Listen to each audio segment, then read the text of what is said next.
gets a little harder for whatever reason. It's got me grooving this morning. I'm sorry. A terrible way to start the show. Welcome to the show. My name's Paul Harrell. This is the Millstone Report, and we really appreciate you being with us. We can't do the program without you watching every single day, as we always say. So thank you so much. Appreciate you being here. This show is brought to you, this portion of the program brought to you by Red Vive Health. We want you to go to redvivehealth.org/Paul to check out their great red light panels and the healing power of red light, stuff that Big Pharma doesn't want you to know. And we'll tell you a little bit more about Red Vive here in just a moment. Big news. I think it was big news. Yesterday, we found out that the Supreme Court, essentially, they basically stayed a lower court's ruling back in March. Some judge, we have a judge, it seems like every day, coming out and trying to challenge the executive branch, trying to thwart the will of the people, trying to make the 2024 election or the positive results of that election that could actually potentially improve the lives of Americans. Judges don't want that to happen. They don't want the will of the people to actually listen to. So anyway, the judge back in March was like, you can't ban transgenders from the military. SCOTUS staying that ruling. They're going to obviously hear the merits of the case at a later date. But what that means is Trump's trans military ban is a go. It's in effect. And we're going to talk about it because it's interesting. I actually think it plays into, there's some people out there, we're going to talk about that as well, that are challenging this idea. Those of us on the right who are claiming that one of the main problems right now in our society is that we live in a gynocracy, a society essentially run by women, or everything is essentially targeted towards the sensibilities of women, and it goes against, goes along with this idea of a war on masculinity. There's some people that think they're saying, no, actually, we don't live in a gynocracy, and yet they're erecting 12-foot statues of black women in New York City. That's right. I actually thought it was much larger than 12 feet. We'll talk about all of that. Let's get to the news first. This is Fox News reporting Supreme Court stays lower court ruling allowing Trump transgender military ban to proceed. U.S. District Judge Benjamin Settle issued a preliminary injunction in March, and that, of course, is now over. So hopefully our soldiers can have, our soldiers won't have the bone density of like a twig now. The Supreme Court on Tuesday sided with the Trump administration in lifting a lower court order that paused the Pentagon's transgender military ban from taking effect, allowing Trump's order and related policies to proceed. The high court ruling is a near-term victory for the White House, even as it did not address the underlying merits of the case or President Donald Trump's January 27th executive order banning transgender service members from the U.S. military.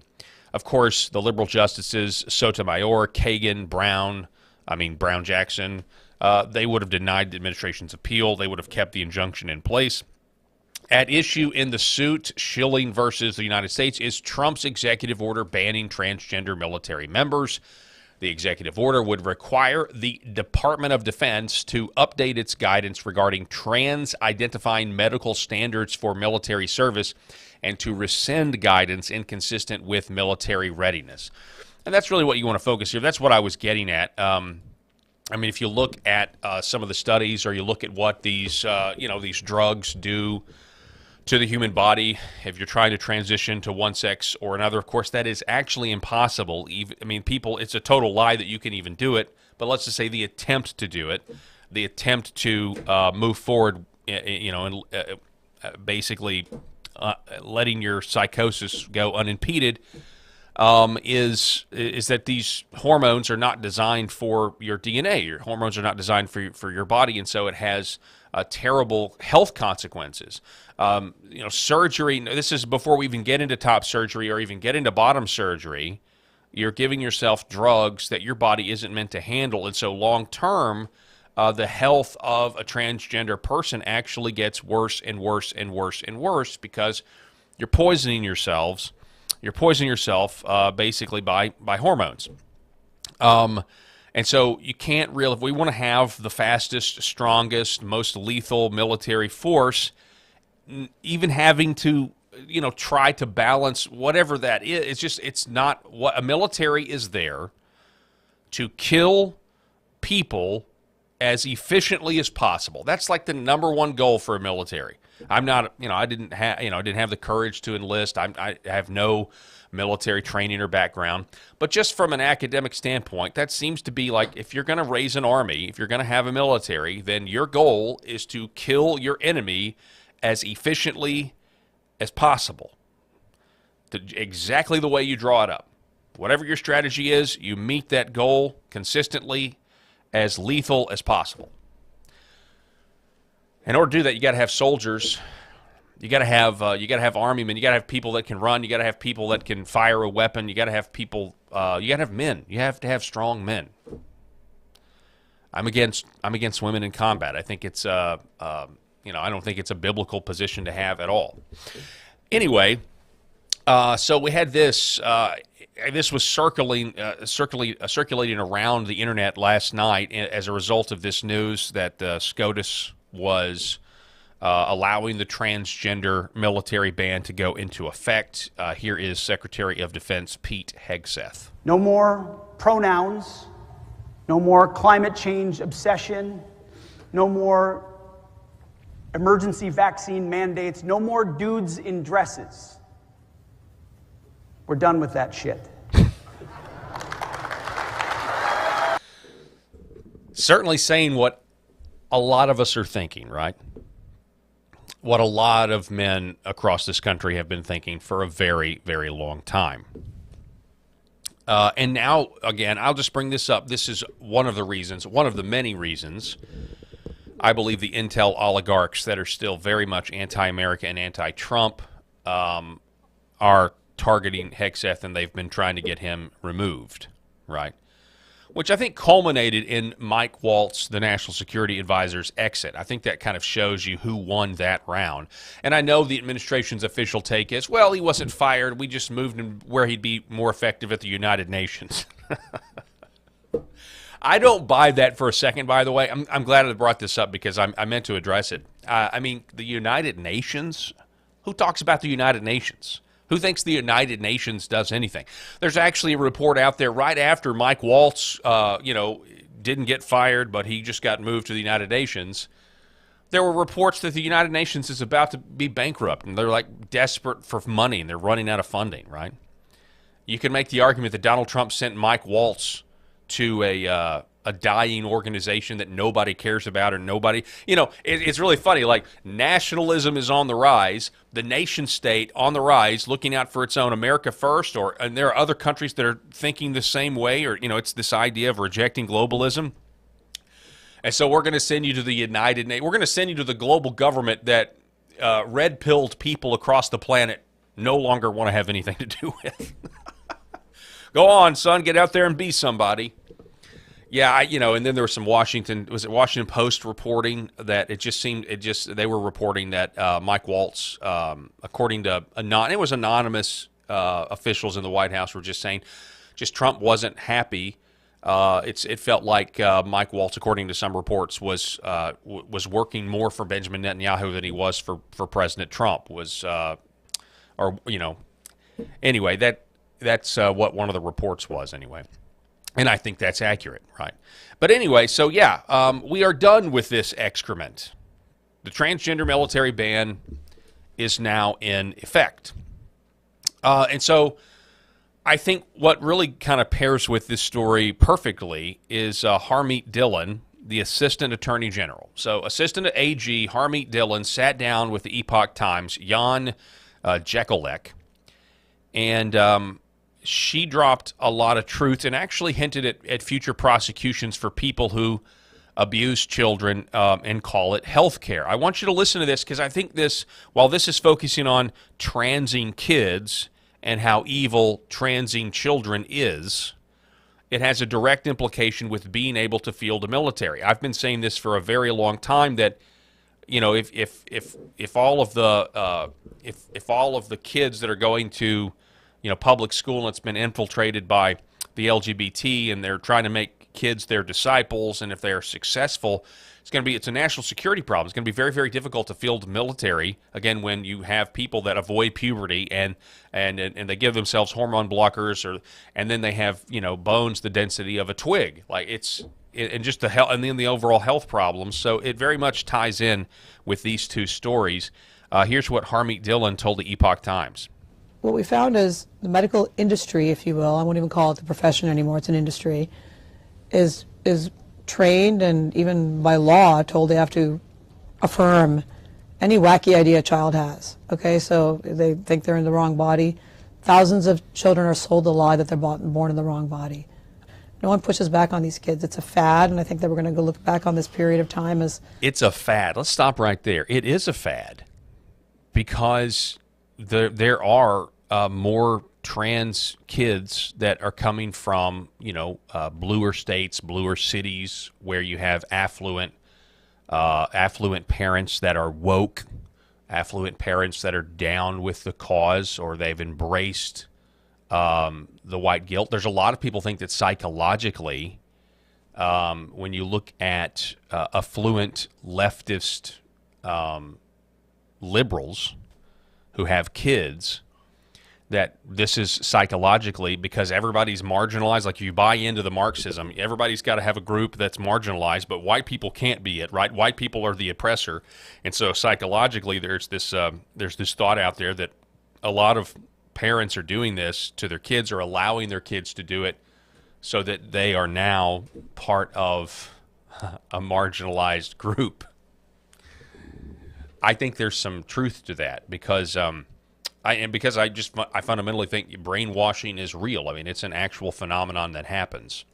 Effectively, the modern lobotomy, disfavored practice now that we find to be abhorrent, barbaric, and inhumane. The modern day lobotomy. That's a great. I've never heard that comparison before. That transing kids is now the modern day lobotomy, a practice that we absolutely, abhor, a practice we look back on history and we say, how could the doctors have done that?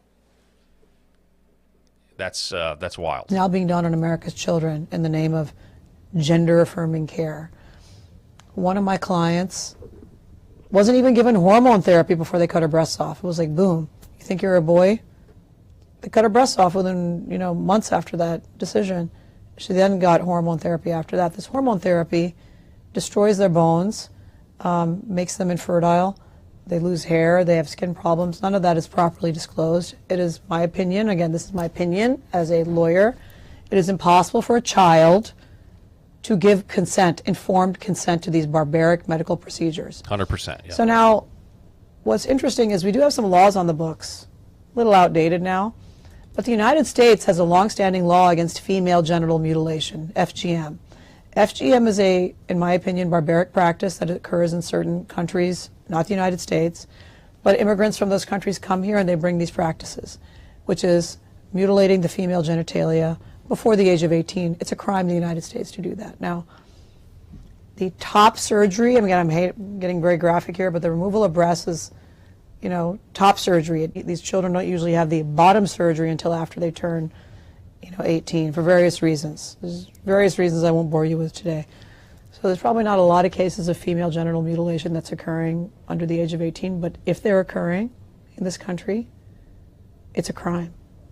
And the Attorney General has announced that we will be prosecuting that crime in the United States. So, and that's great. That's all well and good. Let's use the the Sharia law, female circumcision laws that we have. Let's use those against people that are doing this. The bottom surgeries to underage women. Also, you should use it for underage men, which she says here in a minute, because it is also happening there as well.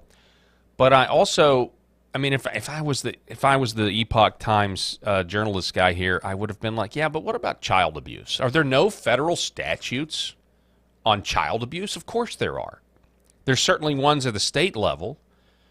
There have been pushes in Texas and other places to make these practices child abuse. Literally, so if a doctor does it, you're abusing a child criminally. If a parent, enables it, you're now abusing your child. And everything that goes along with that. And so opening up the child abuse statutes and doing that, but you can go back to Ken Paxton, by the way, who's primarying John Cornyn, thank goodness.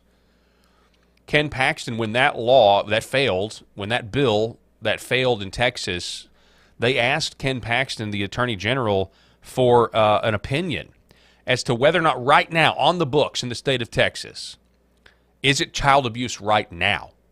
Like, you don't need to open, like, is this child abuse right now?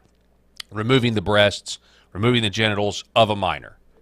And he came back and he, gave it's a very lengthy Attorney General opinion.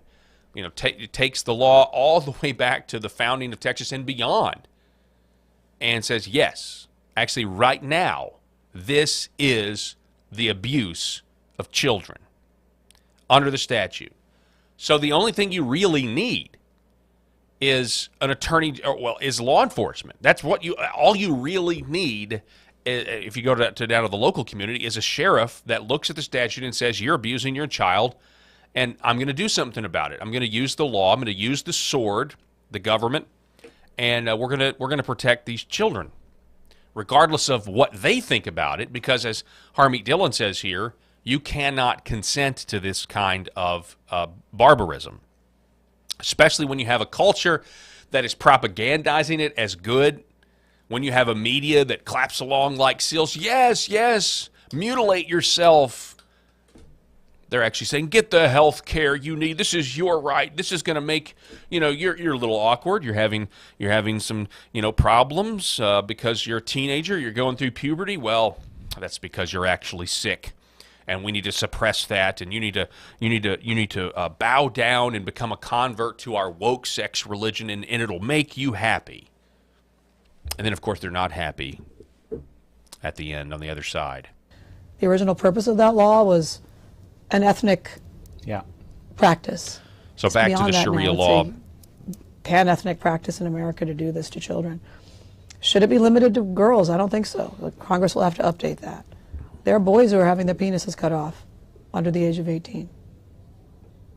Who would have thought that? And by the way, there's a high degree of regret amongst these people who do that. You think? That is why these procedures are no longer done in most of the civilized world on children. Country after country in Europe has discontinued the practice.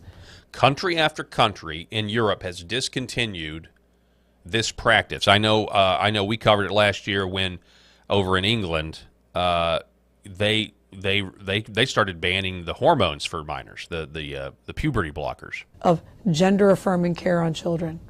They say it doesn't work. They're not doing it for ideological, religious reasons. So this is fascinating to me. People in Europe are abandoning these practices. They're not doing it for any ideological or religious reasons. They're just realizing that it doesn't work. Now, you should be banning it for religious reasons because mutilating mutilating children in this way is something that is a grave sin. It's something that God hates. But she's saying that even the pagans, even non-religious Europe, we talk all the time, when we talk about Russia and Ukraine, that NATO was created to protect Christian Europe from the godless communist Soviets. But who are the godless communist Soviets today? Europe. They're banning free speech. They arrest people for social media posts. I mean, they've literally they're not Christian. Europe is not a Christian area anymore for the most part. And so even in their unchristian, even in their unbelief, they say, we've got to stop transing children because the results are they commit suicide and they're miserable. It just doesn't work. These kids become adults with long-standing regret, suicide, and irreversible damage to their bodies. So we in America need to wake up and understand that during COVID, where hospitals weren't able to do a lot of the things they wanted to do that make money, plastic surgery, what have you. Oh, my goodness. Everybody check the box saying this gender-affirming care on this child is a medical necessity. So while you during COVID, if you're older, maybe you had a procedure that you had to put on hold. Maybe and there were people that got sick from secondary causes because of the hysteria.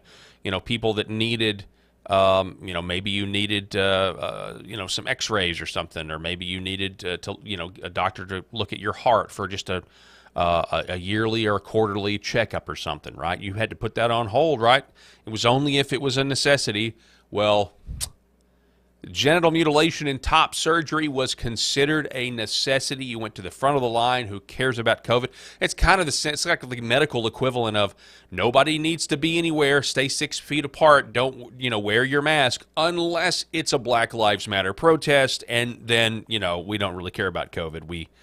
We want the foot soldiers in the streets. Fast-tracked to the front of the line. Money-making revenue center for strapped medical professionals. Abhorrent and crazy in some ways. And so a lot of this falls under the purview of state law. Some states have banned these practices.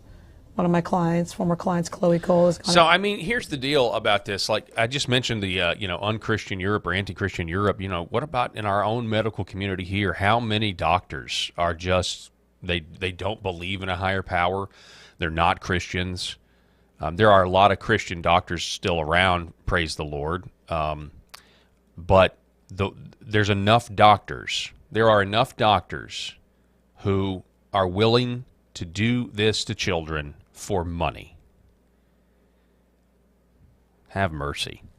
Unbelievable. Let's finish this clip up. In front of a number of legislatures. People are talking about extending the statutes of limitation now. So this is mostly a state law. But where there's a federal law or a federal avenue, we're beginning to do some law enforcement. I won't tip our hand as to what we're doing, but people who are getting the letters, they know what we're investigating, and there'll be more to say about that in the future. I really hope so. So, you know, she's saying that there's going to be some prosecutions about this. I think that's obvious, but we've got to ramp it up. We need to ramp it up, and you don't just need to rely on federal anti-Sharia law, female circumcision laws. You know, you need to look at the child abuse statutes now. Look at the child abuse statutes now and call it what it is. A.G. Bonnie should say, this is child abuse right now, and find the law. I guarantee you there is a broad enough interpretation in the code to call it child abuse right now. And that's what it clearly is. Folks, I want to tell you about Redvive Health. Great folks at redvivehealth.org/Paul. That's the link, redvivehealth.org/Paul. Here are these incredible red light panels. This is incredible technology. It can make you look better. It can make you feel better. It can tighten your skin. Got anti-aging properties from red light, and it's all backed up by science, the real science, not the fake science that says, you know, there shouldn't, you know, at this point there shouldn't be any like polar ice caps. It's also technology that Big Pharma doesn't want you to know about. So they'd rather have you in this, you know, hamster wheel on medicine, you know, the rest of your life. This is a way to treat problems at the cellular level. Your mitochondria is stimulated. Your skin, you get more collagen production according to studies. And I can just tell you what I've experienced by it. The energy increase is real.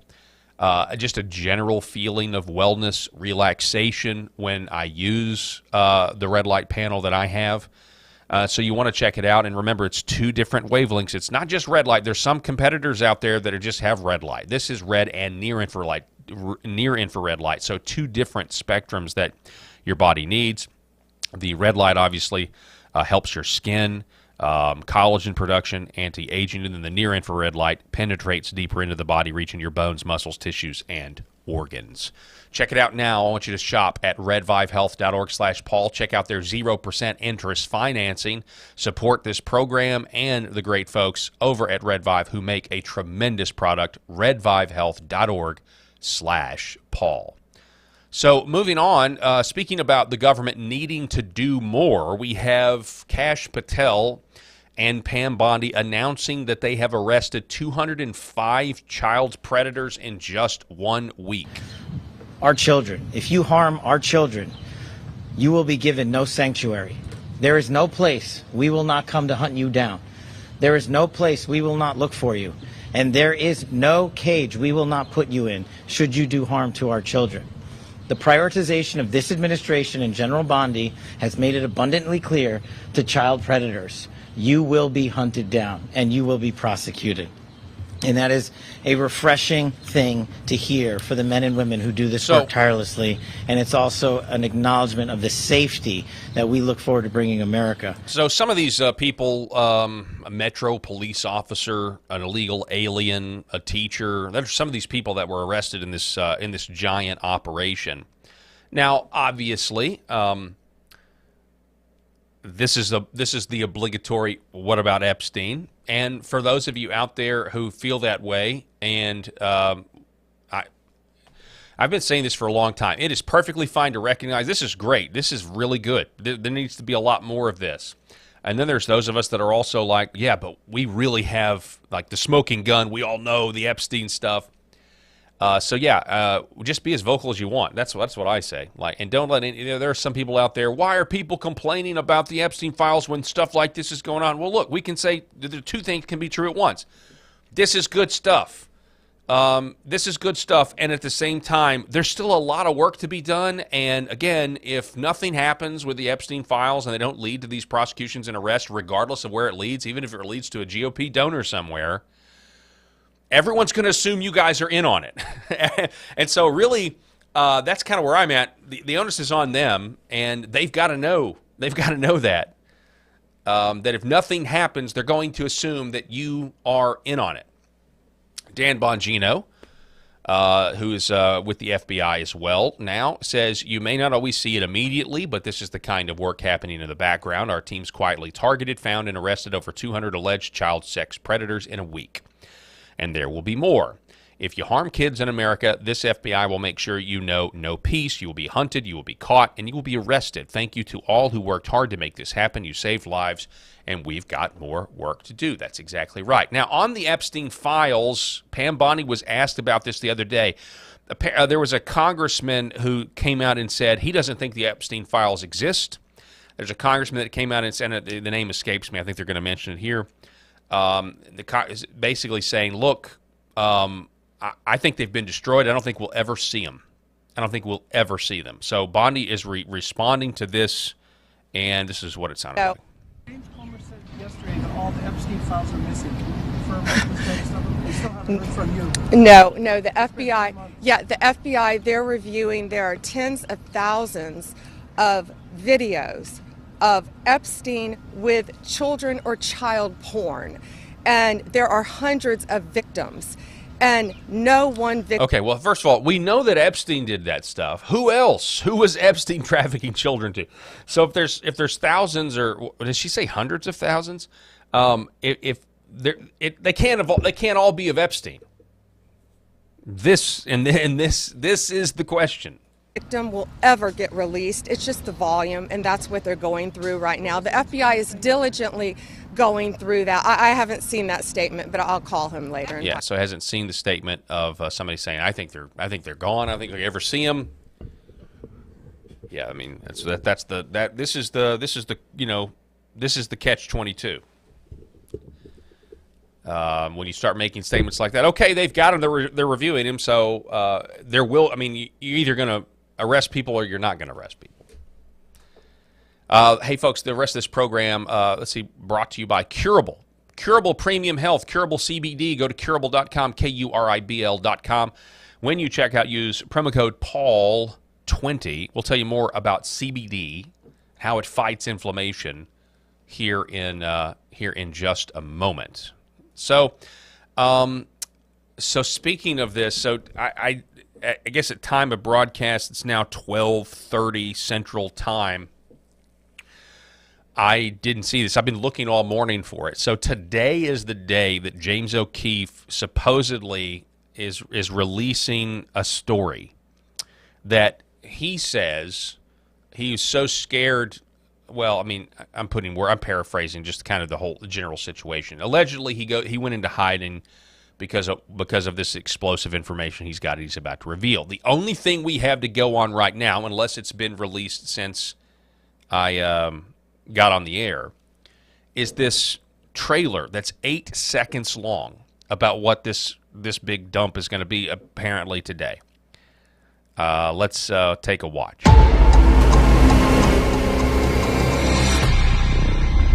They can't suicide us all. Okay, so pretty theatrical, but what is actually in this video? It's only 8 seconds long, so I don't know who that is. That's James O'Keefe talking to somebody. Okay, that's like a lot of his videos.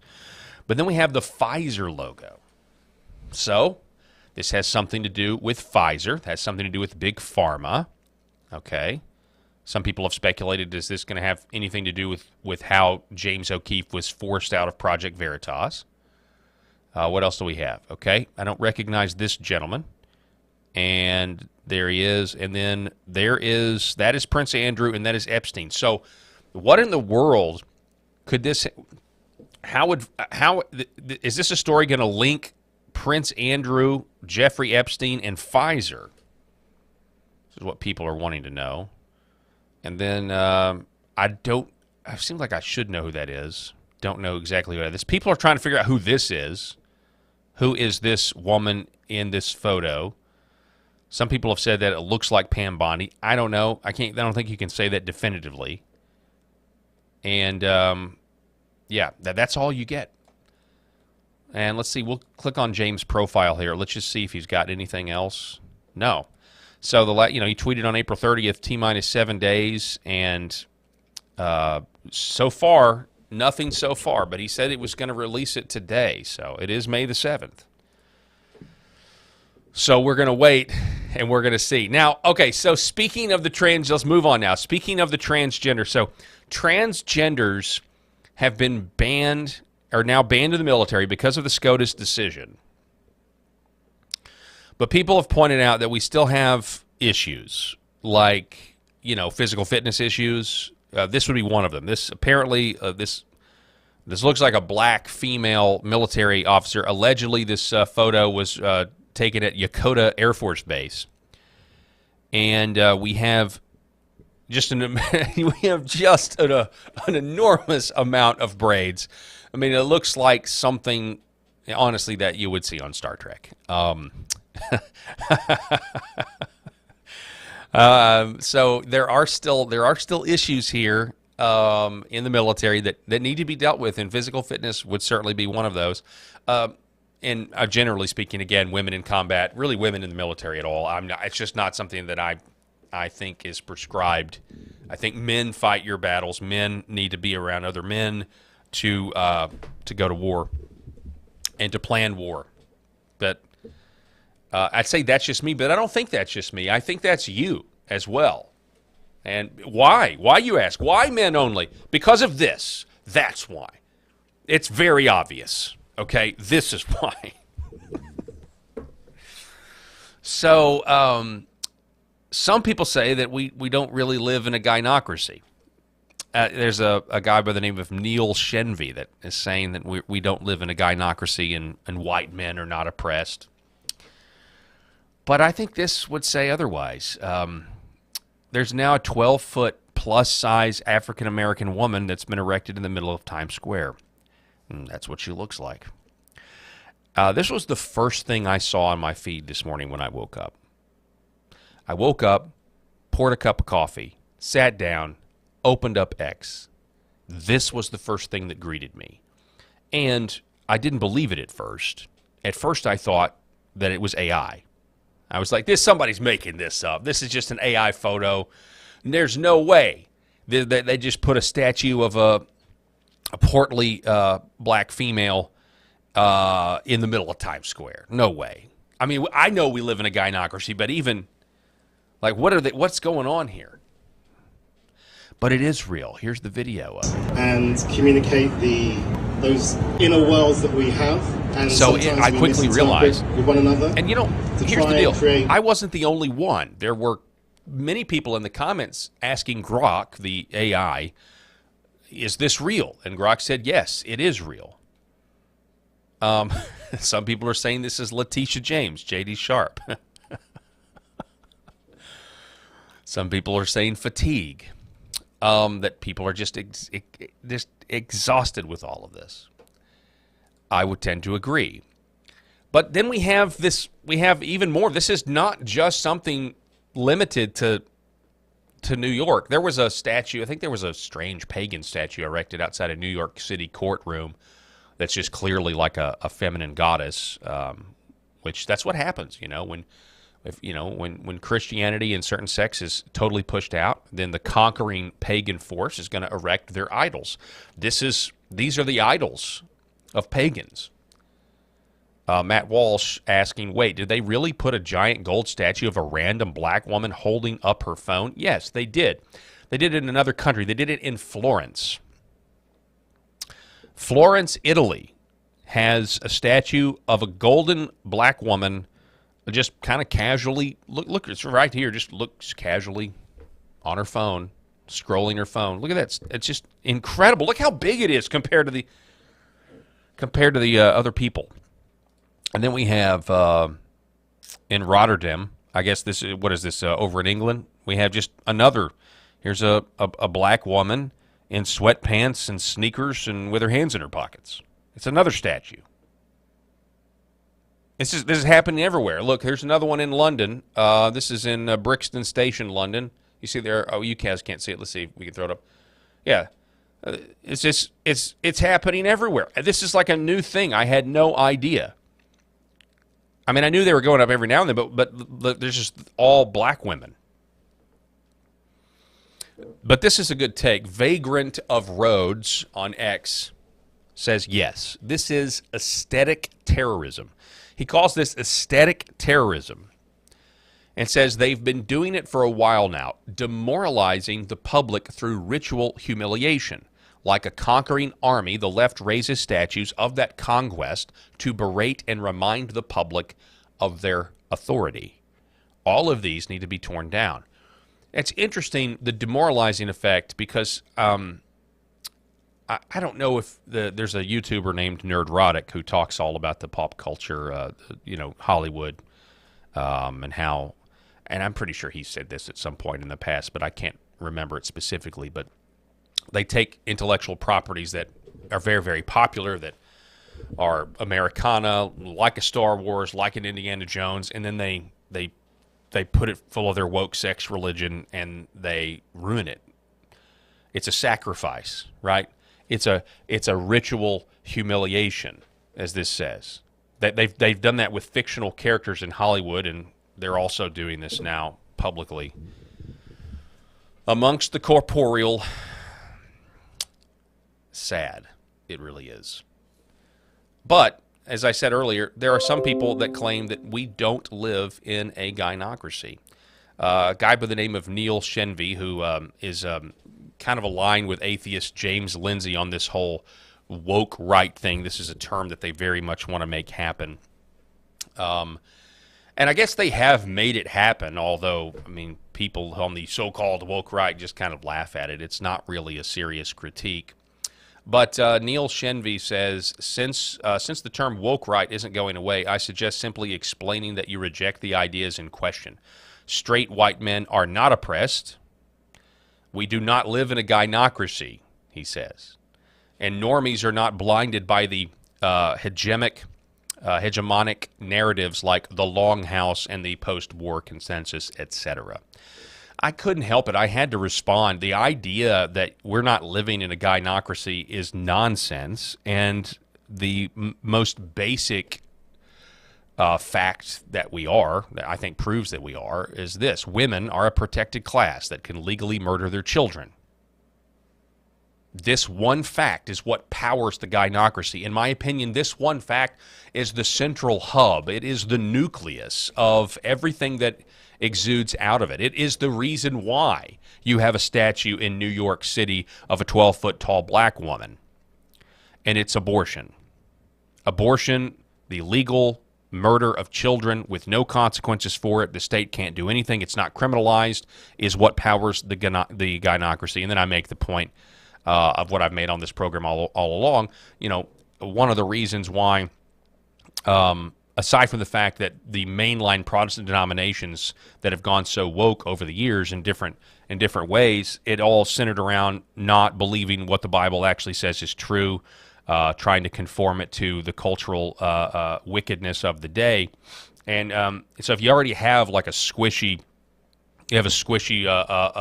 mainline Protestant from 50 years ago, or 60 or 70 at this point, and they want a seat at the cultural table, so maybe they're playing around with things like, well, let's separate historical Jesus from supernatural Jesus. And of course, you can't, right? If you separate the supernatural Jesus from historical Jesus, there is no historical Jesus. But they tried to do it anyway. Okay, so let's take that pastor who has that mindset. Maybe the virgin birth didn't happen, And they're doing this so that they can be accepted in academic circles and the affluent and the big cities of the East. This is what happened to clergy. And then 1974 rolls around, and women can now legally murder their children. Is that squishy Protestant, mainline Protestant, is that squishy? Is he going to then say, when she comes to, I want to be a pastor now, let me into seminary? It'd be a strange hill to die on, practically speaking. Not biblically speaking, but practically speaking, it would be a strange hill to die on, right? Like, society already says you can murder your children. Who am I to say you can't preach a sermon? That's just silly. And obviously this was subconscious, but I mean, it to me, it all makes sense, and it creates the idol. I've been saying that we worship women, and now they're literally putting up idols in the middle of New York City, worshiping women, and then Neil Shenvy's like, we don't live in a gynocracy. What are you talking about? I mean, I don't know, you talk about people being asleep. What was his last point?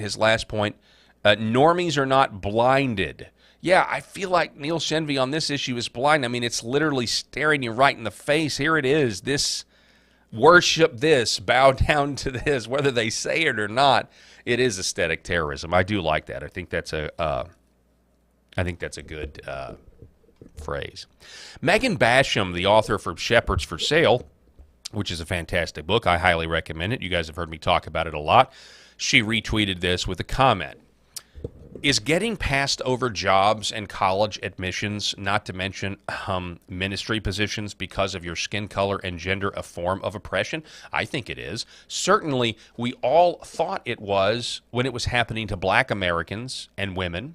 Is it fair to say America is suffering from gynocracy when women are outperforming men in so many areas and our leading institutions are dominated by feminine sensibilities?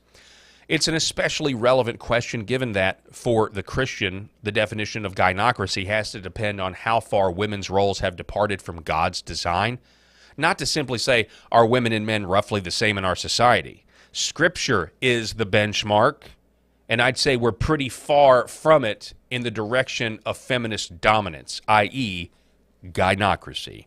So here's Megan Basham saying that we actually are in a gynocracy. And you go back to the military, right? We're talking about if you don't have women in the military, is up here on the slippery slope. Transgenders in the military is down here, okay? And it's all related. I love the slippery slope argument. I don't know why so many people on the big Eva.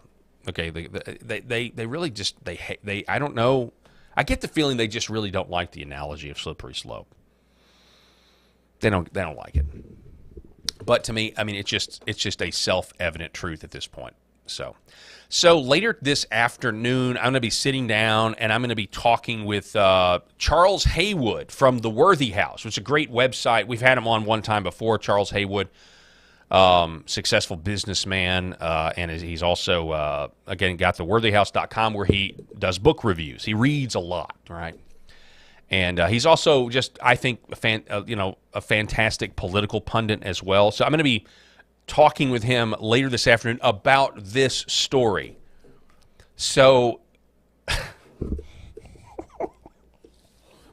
Jordan Peterson sat down with atheist James Lindsay. I guess I should say atheist Jordan Peterson, or, I know Jordan has said things in the past that made people think he's not far from the kingdom.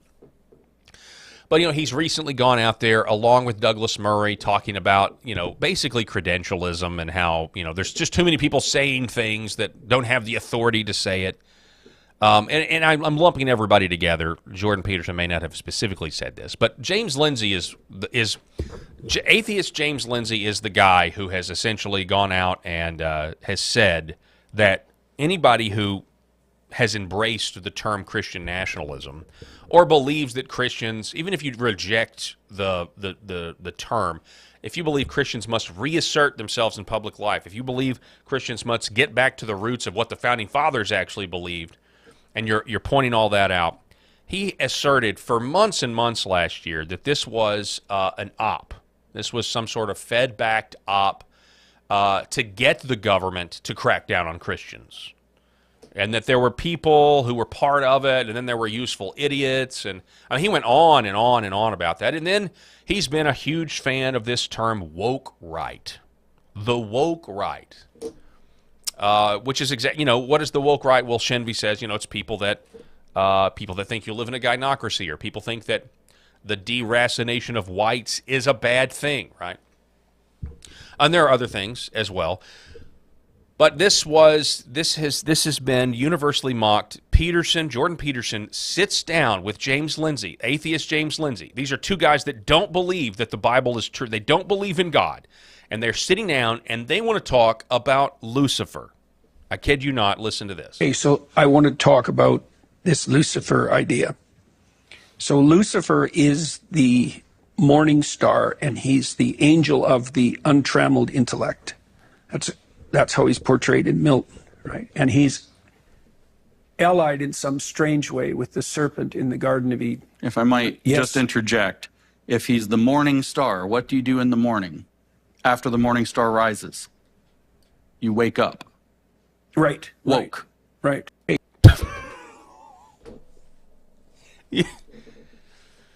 I mean, that's I'm a fan of I'm a fan of connecting data points. Here's a data point, here's a data point, and do with that what you will. But a lot of times you just think, well, but the leap from one to another isn't that difficult. This is quite the conclusion to jump to. Lucifer's described as the morning star. Well, what do you do in the morning? You wake up, woke. I'll let you hear it again because it is absolutely preposterous, and it's coming from a guy who claims intellectual superiority over everybody else is atheist James Lindsay. He is one of the most arrogant people out there on the web, especially when it comes to attacking Christians or those on the Christian right. There are some in the Big Eva that have tried to ally themselves with James Lindsay because they think the Christian right's a problem. But anyway, listen to this again. Okay, so I want to talk about this Lucifer idea. So Lucifer is the morning star, and he's the angel of the untrammeled intellect. That's how he's portrayed in Milton. Right, and he's Paradise Lost, allied in some strange way with the serpent in the Garden of Eden. If I might just interject, if he's the morning star, what do you do in the morning? After the morning star rises, you wake up. Right. Woke. Right. You wake up. Woke. So not only do you wake up, then he makes the leap to woke. Because they're fighting the woke left. They're trying to thread the needle, saying we're fighting the woke left, and we now have to fight the woke right. This boogeyman. This has been universally, well, not universally, but it has been mocked by so many people. I have lost count how many people have taken this clip, and they are just having the best time with it. And I'm totally here for it. William Wolf. People are now just ripping on James Lindsay left and right. If I may interject, Lucifer is the angel of light, and when you exit light, you enter night. And what you do. And what do you do when the Sandman comes? You sleep with one eye open, gripping your pillow tight. Eye open, which means you're awake, woke.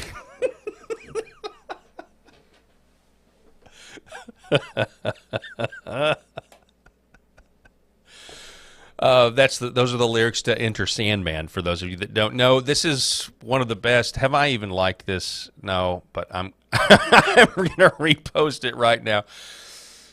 That's fantastic. Also, Josh Dawes, if I may, William Wolfe affirms the Nicene Creed. Creed is famous for the song With Arms Wide Open. You know what else is wide open? Your eyes when you wake up. Woke. And there's several more out there, and I think people are going to keep making them. Oh, R.N. McIntyre has one more. This Santa, he redistributes toys? Yes. You say he knows when you're sleeping, but also knows when you're awake? Yes. Woke right. Oh, man, just the jumping to conclusions, it's just quite embarrassing. It really is. But here's J.D. Hall with some sanity. J.D. Hall saying, let me tell you something these two won't. Jordan Peterson and James Lindsay. Lucifer is real. Hell is a real place, ladies and gentlemen, where real people go. And it is absolutely insane. The reason it's so funny is because, you know, you've got two non-believers, you've got two non-Christians trying to lecture really a debate on the right as to what a Christian's calling should be when they're in public life. And it really is, and it's maybe that's an oversimplification of it, but you shouldn't pay attention to people. Like, I mean, in my opinion, for the most part, you shouldn't pay attention to people who are trying to talk about Lucifer. I know they're talking about Milton here, but they don't even really believe this stuff. They don't really believe the Bible. They don't really believe that it's true. They're not believers. They're not professing Christians. And so it's really just something that I don't have to listen to you at all. But when the goal is to try to, you know, thread this needle of woke left versus woke right, we've got a woke right problem, it's just really humorous. They set themselves up to fail, or Lindsay did here. And I haven't seen the full interview. I've only seen this clip, so forgive me if I, am totally missing the plot here, but I don't think that I am. Sorry. It's been great. It has. But no, just generally speaking, we shouldn't take our advice from a couple of atheists talking about the concept of Satan, right, when they don't actually believe in him. Nor do they believe in our Lord Jesus. So that's something to think about as we go down this path. All right, we don't have time for this. Well, do we really? Let's before we go anywhere, I want to tell you about. We do have time for Tom Tillis. Let me tell you about Curable Premium CBD and the great CBD products available on their website, curable.com. Use promo code Paul20. So at Curable, they plant the seed, they till the soil, they harvest the hemp, they extract the hemp. They're in control of the entire process. And then at the end of this, they send it off to a third party to verify the quality via testing. This is the best CBD products that you can buy. And not only do they not use the chemicals and the pesticides as they're growing this themselves, this company, this small company growing it themselves, they also make sure somebody verifies what they say. Now, CBD is great at fighting inflammation. Great at fighting inflammation. Is so much better than NSAIDs or Tylenol or ibuprofen.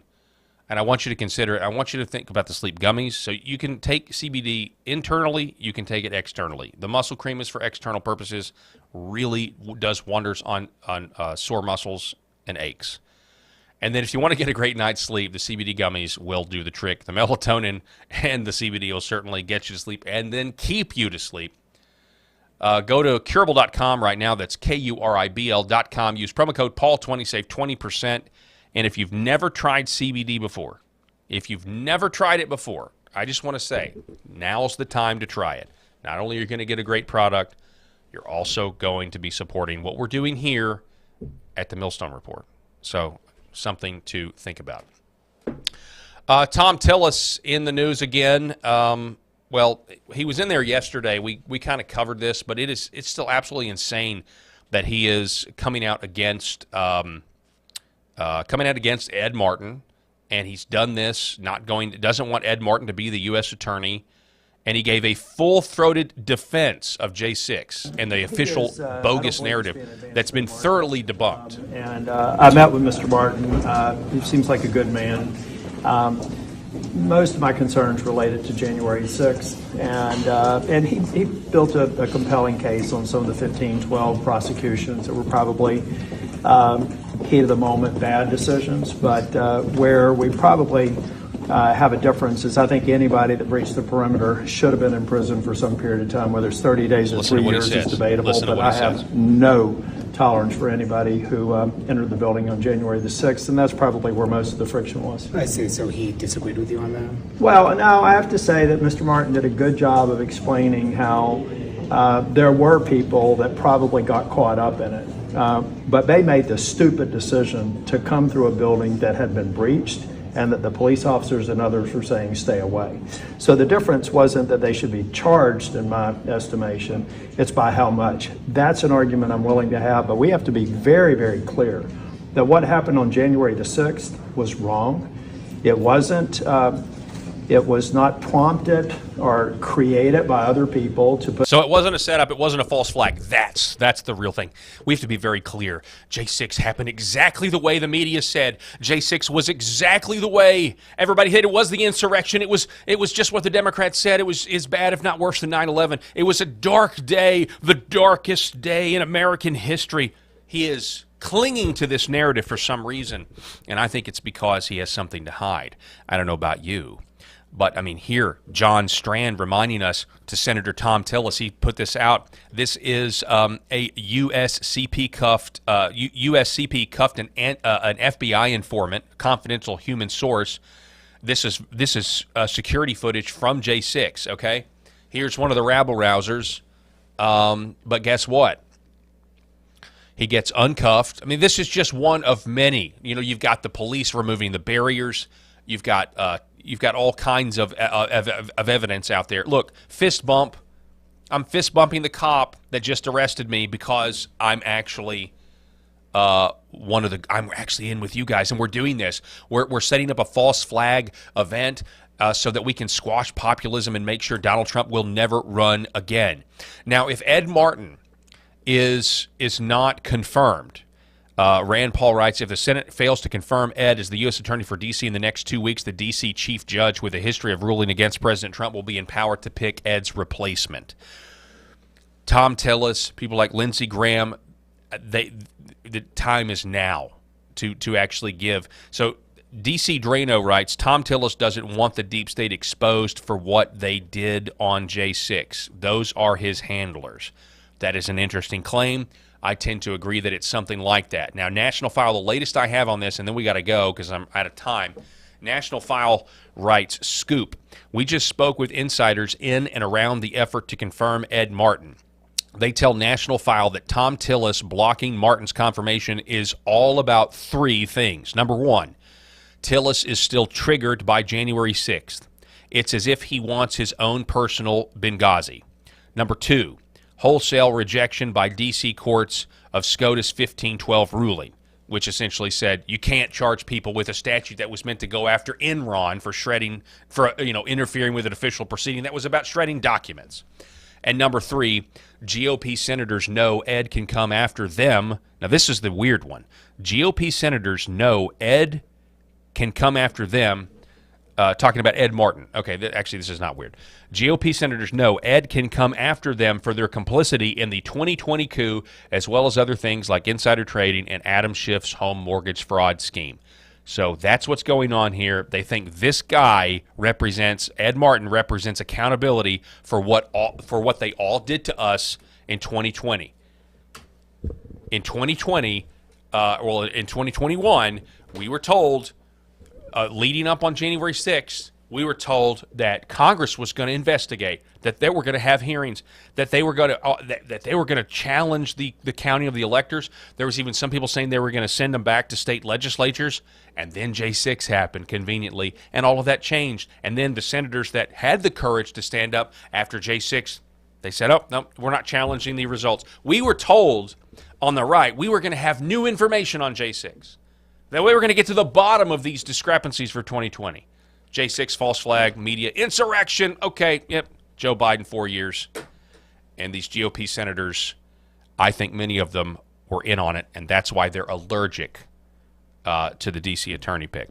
That's all the time that we have for this edition of the Millstone Report. Unless I'm providentially hindered, I'll see you back here. Wishing you a happy Thursday. I hope the rest of your Wednesday is fantastic. We'll see you soon.